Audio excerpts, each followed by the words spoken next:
હું તો ત્યાં સુધી કહેતો જાઉં છું કે તમે જાઓ ને એની પહેલા તમારી પાસે જે સિદ્ધિ છે ને એ સિદ્ધિવાળો એક માણસ તૈયાર કરીને જાજો.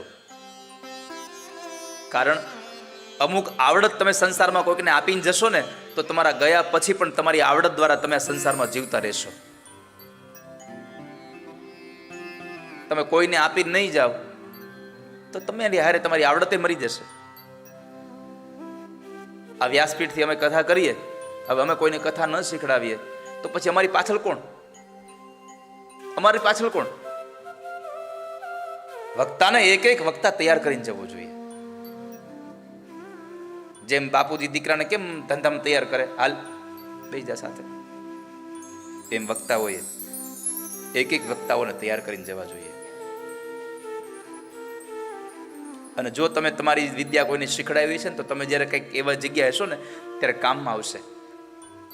તમને કદાચ ખબર હોય નહીં, ખબર મને ગામડામાં પેલા છે ને સાપ કરડતો, વીછી કરડતો તો દવાખાને ન લઈ જતા. શું કરતા? એમાં શું કરતા? સાપ ઉતારવા લઈ જાય.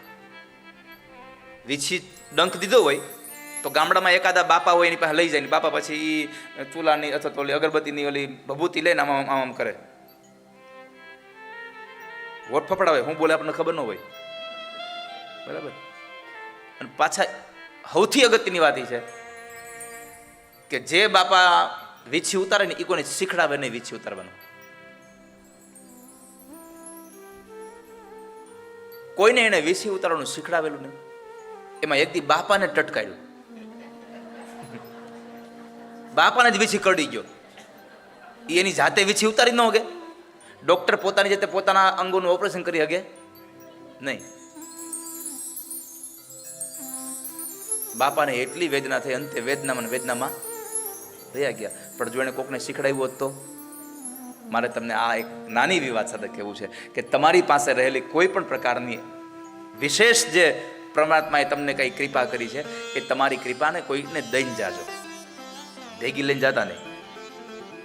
પણ ઘણા બધા તો ન દેવાનું દઈને જાય. પાડોશી અરે બાપા બાંધ્યા હોય અને બાપા મરવા પડ્યા હોય તો એના દીકરાને આમ હાથ પકડીને કે તું મારો દીકરો હોય તો પાડોશીને જિંદગી પર બોલતો નહીં, તો મને શાંતિ થાય. આવું દઈને નથી જવાનું, કંઈક સારા સંસ્કારો દઈને જવાના છે.